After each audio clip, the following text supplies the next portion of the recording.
Talvez minha fotografia está muito mais conhecida pelo trabalho que eu fiz com o homem, a gente, especialmente o índio.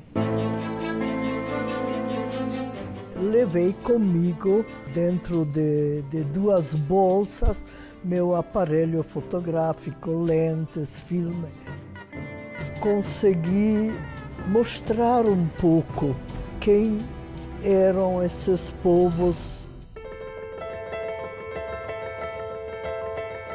Eu, como criança, vivia na Segunda Guerra Mundial.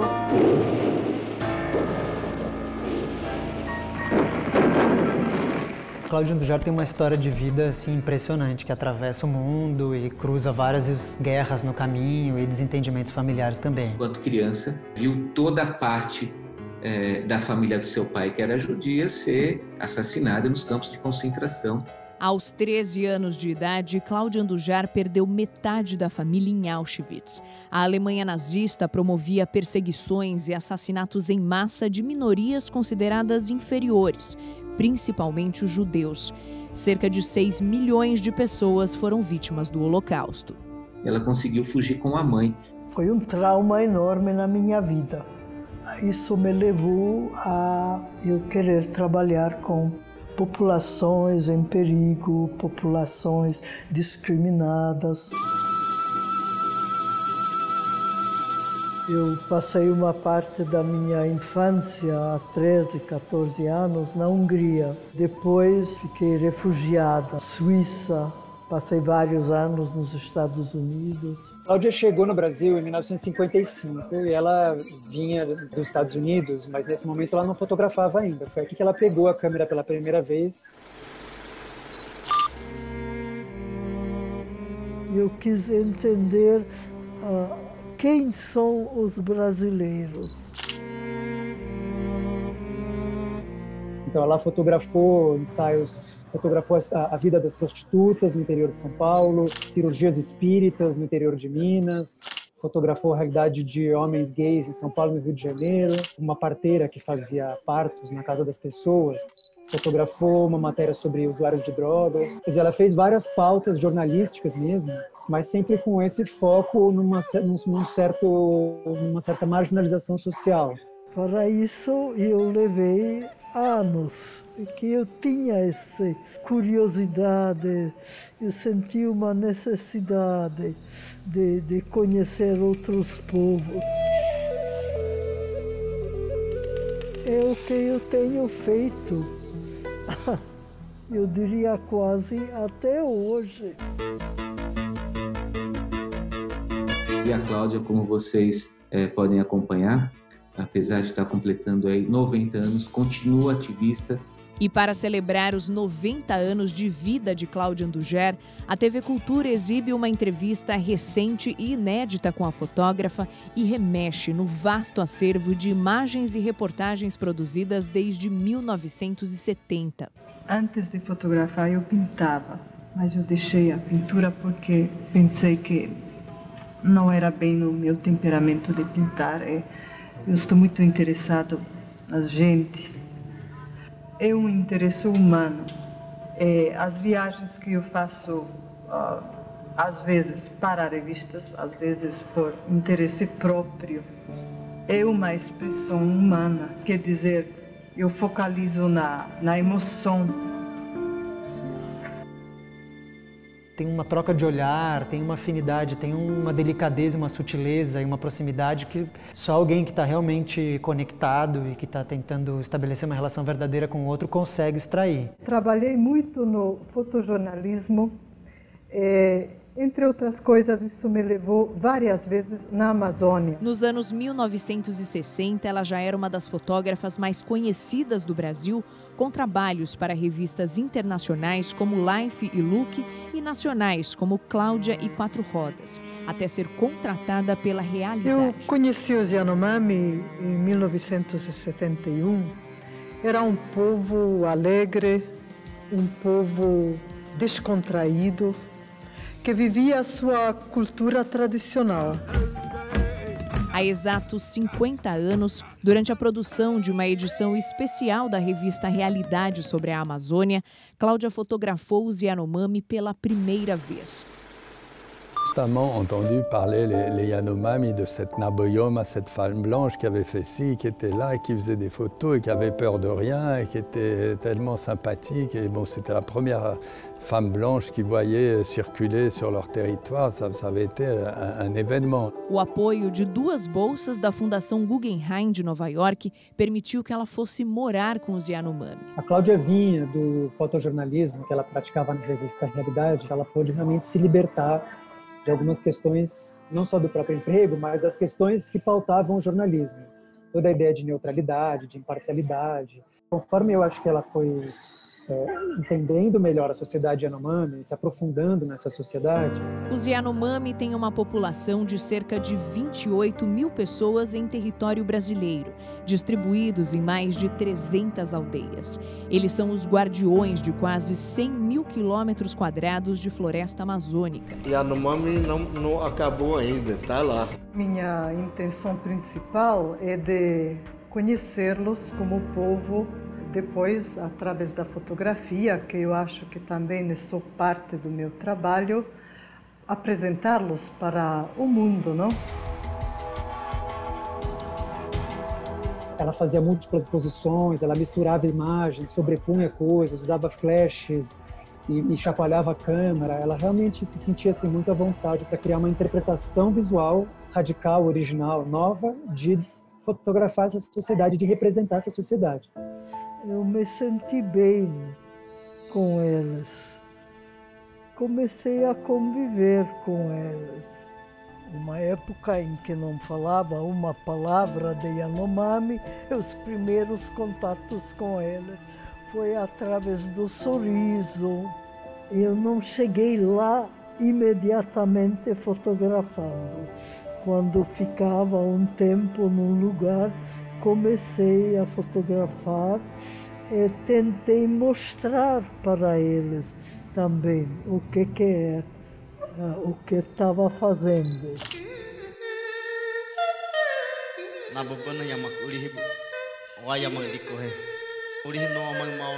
Eu estava à procura, não era muito claro o que, tá? Mas hoje eu sei, eu estava à procura de uma família que encontrei.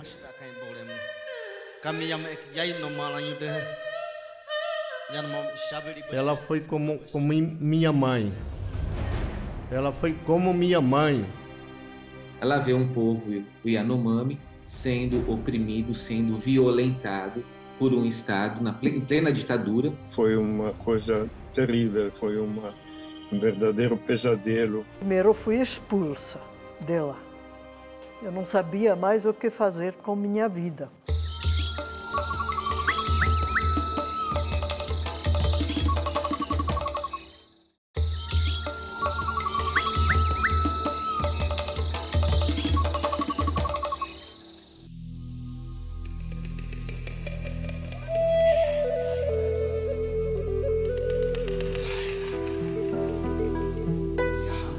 É minha mãe, meu filho, que é minha triste, minha terra, de minha floresta. Sim. Na mitologia deles existe o fim do mundo, quando esse nosso mundo acaba. Tem uma razão. O ser humano tem que respeitar a natureza para poder viver nesse mundo nosso. E ele não está mais respeitando. Sem terra, nós não vamos viver. Sem terra, povo brasileiro, povos indígenas, não vão viverá.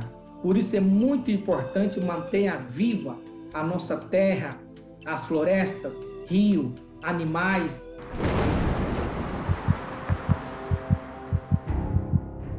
A gente ficou trabalhando dia e noite para tentar salvar a vida dos doentes. Foi uma coisa terrível, foi um verdadeiro pesadelo. Década de 70, Amazônia. O governo brasileiro decide abrir mais uma estrada para promover a integração nacional. A Perimetral Norte, que atravessa a terra do povo Yanomami. Com os funcionários da empreiteira vieram as doenças e a obra de Cláudia vira testemunho de um etnocídio.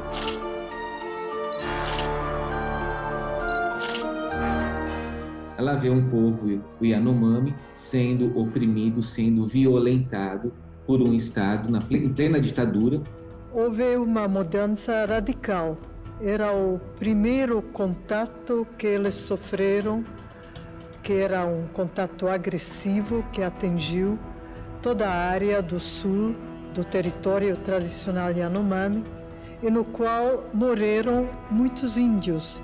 É um momento em que ou eles sobrevivem ou não, fisicamente e também da cabeça, não? Ter de resistir à dor,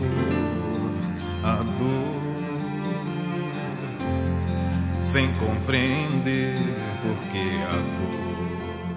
As doenças que fertores, primeiro sarampo, trazido não indígena.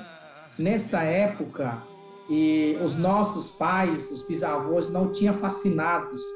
Eles não tinham anticorpos para esses vírus, né?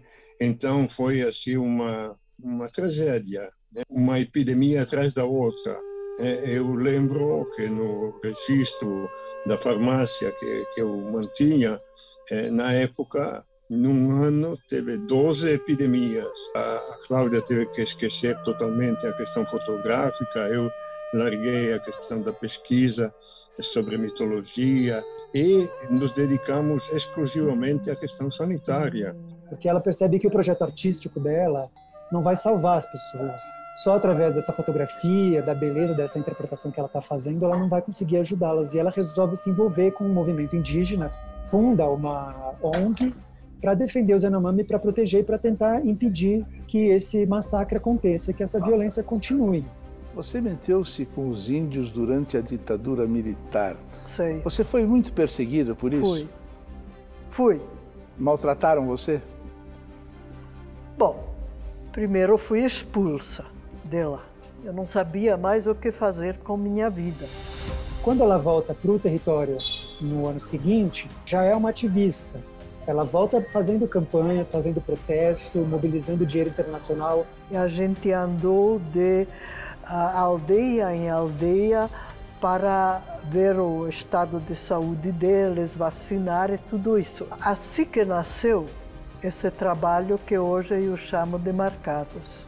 Eram os retratos de identificação dos Yanomami. Ela se juntou a 2 médicos da Escola Paulista de Medicina para percorrer a terra e entender o que precisava fazer de vacinação, qual era a situação de contato e quais eram os problemas daqueles lugares. Gerou uma série de retratos 3x4 que ela usou nas pequenas fichas nos cadastros de saúde, mas que muitos anos depois ela reviu e percebeu que tinha ali um conjunto que, por um lado, mapeava todo um povo, por outro lado, expunha esse povo à própria fotografia e a uma numeração, né? Um povo que precisa da imagem para se defender de quem produz essa própria imagem. Que dirá seu filho, pai, que dirá para a filha, mãe, que virá dessa escuridão, será bem, será maldição. Ela foi como minha mãe. Ela foi como minha mãe. Yanomai Yamaki, ore waro hela mamaki. Ihuru tami patamai bihioi. Kamiyama Davi Kobenao Yanomami. Eyata Herima bihion kahwamaka. Ela me ensinou a lutar. Ensinou a defender a povo, defender a terra, defender a língua. Então ela vestiu a roupa do índio. Além de Marcados, Cláudia Andujar produziu outras séries icônicas. Genocídio do Yanomami, Morte do Brasil, registra o extermínio. O Invisível traz uma reflexão do xamanismo através de técnicas de fotografia que representam os espíritos, chamados por eles de Chapiri. Olha, por exemplo, uma imagem como essa Uma criança intrigada, eu acho, com a presença dessa estrangeira. A forma como ela usa a luz, o tempo de exposição, o contraste intenso da imagem, que faz com que, inclusive, a criança pareça assim, com um contorno iluminado, meio solarizado, cria uma forma que se assemelha muito à maneira como os Yanomami enxergam ou descrevem os seus chapiri, né? Como homens pequenos, com contornos muito brilhantes, muito resplandecentes e muito enfeitados, né? São figuras assim que circulam pelos ares e que são muito bonitas. Novas formas de utilizar a fotografia, por exemplo, o fato de fazer as fotografias em ambientes muito escuros, como a Maloca, às vezes alguns buracos no telhado, nas portas de entrada, através dos quais penetrava a luz, quando tinha luz fora. Quando uma pessoa morre, tem que passar através de todo um ritual. Eles cremam a pessoa e durante a cremação, então se libera o que nós chamamos de alma. Tudo o que ligou a pessoa à vida tem que ser destruído. Ela é uma pessoa bastante solitária. Tem amigos, mas ela não se dedica muito a fazer amigos. A preocupação dela não é os amigos, mas é o povo Yanomami. Vou deixar um recado com alguém de confiança, tá? Que depois que eu morri, tá? Eu seja levado, meu corpo seja levado lá nos Yanomami e que eles façam o ritual mortuário para mim. Com mais 4 outras pessoas, preparamos uma proposta que a gente entregou ao governo brasileiro. A Cláudia trouxe para nós, nos estúdios, esta carta assinada por Davi Kopenawa e Yanomami. E a gente conseguiu em 92. Foi muito difícil, eram 20 anos de luta.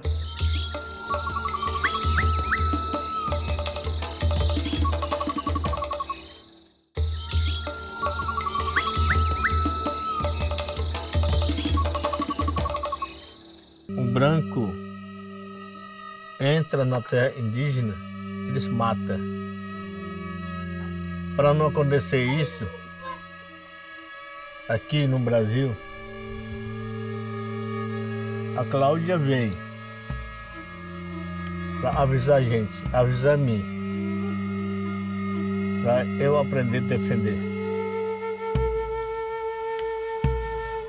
Nós elaboramos uma contraproposta na qual pedimos uma única área, como depois o parque, para a criação do Parque Yanomami.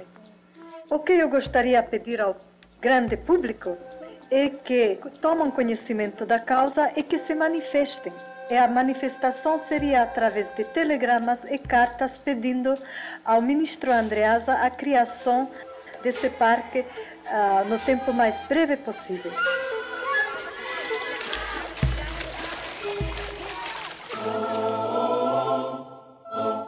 Com mais 4 outras pessoas, preparamos uma proposta que a gente entregou ao governo brasileiro, solicitando a demarcação, o reconhecimento da terra deles. O projeto foi elaborado pela CCPY, ou Comissão Pró-Yanomami, que foi criada em 1978, originalmente com o nome de Comissão pela Criação do Parque Yanomami. Então, esse grupo que fundou a CCPY, da qual a Cláudia foi, digamos, a líder, né, que coordenou a organização, ele foi muito importante para que a história dos Yanomami fosse menos trágica. A atividade que a gente estava desenvolvendo era a divulgação, sensibilização no Brasil e fora do Brasil. E a gente conseguiu em 92. Foi muito difícil, eram 20 anos de luta. Cláudia mobilizou a imprensa, levantou fundos, escreveu manifestos, correu o mundo para denunciar o desrespeito aos povos indígenas, percorrendo dos gabinetes de Brasília a Convenção da Organização das Nações Unidas.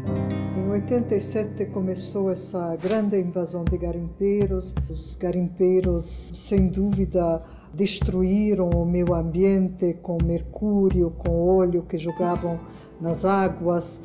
Chegou um momento onde os índios não tinham mais comida. Era um assalto total. A Cláudia trouxe para nós, nos estúdios, esta carta assinada por Davi Copenaua Yanomami. Esta carta, o Davi é uma das principais lideranças do povo Yanomami. Exatamente. E ele pede, entre algumas coisas, ele conta e comunica para todo mundo inteiro que está continuando a matança do seu povo. Essa carta vocês receberam? Hoje de manhã. Hoje pela manhã. Aqui ele diz que todos os Yanomami estão muito preocupados por essa chacina, porque a mesma coisa pode acontecer com eles. Os deputados, senadores de Roraima estão fazendo uma campanha violenta, crescente, para manter o garimpo aberto, para reduzir a área Yanomami. O ano que vem vai completar 30 anos de homologação da terra indígena Yanomami, são 30 anos de reconhecimento oficial desse território, reconhecimento pelo governo brasileiro, mas infelizmente 30 anos de garimpo. O garimpo continua hoje, são 20 mil garimpeiros invadindo a terra Yanomami. A terra indígena Yanomami é uma enorme reserva ambiental do tamanho do estado de Pernambuco. Fica na fronteira do Brasil com a Venezuela, entre o Amazonas e Roraima. O governo tem que tomar consciência, a sociedade civil tem que tomar consciência à vida e não condená-los à morte. Mesmo depois da demarcação, Cláudia continuou sendo perseguida e recebendo ameaças, mas o trabalho de denúncia nunca arrefeceu. Os políticos de Roraima, todos, me perseguiram, me odiavam. Até hoje eu tenho isso. No fundo, é um projeto ético, que é um projeto de defesa da dignidade humana, do respeito às pessoas. Este material do Instituto Socioambiental mostra o avanço do garimpo ilegal sobre a terra indígena Yanomami em 2020. Estimulada pela alta do ouro e pela certeza de impunidade, em plena pandemia, a atividade criminosa avançou pelos rios e abriu novos núcleos de exploração. Os invasores operam 35 pistas de pouso clandestinas no meio da floresta.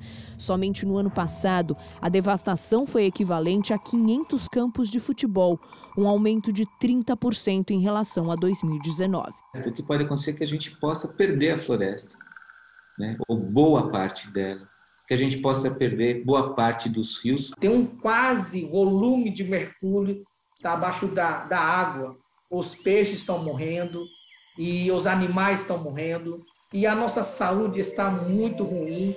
A população Yanomami é considerada a mais vulnerável à pandemia porque os garimpeiros ilegais são vetores da Covid-19. O primeiro indígena vítima da doença era de uma comunidade Yanomami. A estratégia inicial adotada pelas comunidades indígenas foi o auto-isolamento. Muitas comunidades não conseguiram fazer isso completamente por conta da presença dos garimpeiros que continuaram circulando. E com isso, em muitas comunidades, a Covid chegou via garimpo, né? Até os postos de vigilância que existiam foram eliminados. Foi feito tudo o que era possível para que os garimpeiros tivessem facilitado a entrada. Hoje queremos a terra Yanomami em paz, sem garimpo, sem perturbação aos Yanomami. O trabalho de conscientização de Cláudia voltado ao povo não indígena continua. Desde 2015, ela tem uma exposição permanente no Museu de Inhotim. E a gente percebe esse trabalho da Cláudia sendo inspirador para outras gerações. É algo que eu quero deixar para os próprios Yanomami, para o futuro deles, uma memória. Eu acho que é isso a palavra certa, não? Atualmente, também apresenta uma mostra na Galeria Vermelho, na capital paulista. A exposição A Luta Yanomami, com curadoria do Instituto Moreira Salles, faz uma retrospectiva do trabalho da fotógrafa e já passou por São Paulo, Rio de Janeiro, Paris, Milão, Barcelona e no final deste mês de junho chegará a Londres. Agora fechando também um tour pelos Estados Unidos, e acho que isso vai mudar um pouco a compreensão de quem é a Cláudia Andujar no mundo. A Cláudia Andujar, que é uma das fotógrafas mais importantes do Brasil e que tem um trabalho muito significativo. Os 90 anos da Cláudia Andujar que a gente ainda precisa estudar com muita profundidade, porque é uma contribuição muito singular, é um legado político mesmo para o Brasil. O importante é as pessoas entenderem os outros. A palavra Yanomami em português significa ser humano. Não há dúvida de que Cláudia faz parte do povo. Não é só uma luta pela defesa dos povos indígenas, é uma luta que defende também a população negra, que defende também a população LGBT. A luta da Cláudia Andujar, ela continua. Na questão da sobrevivência desses povos, eu acho que é uma questão de justiça, que eu acho que é meu caminho de falar sobre isso. Se isso acontece através da Câmara, através de uma campanha humanitária, tá? Tanto faz, é a mesma coisa.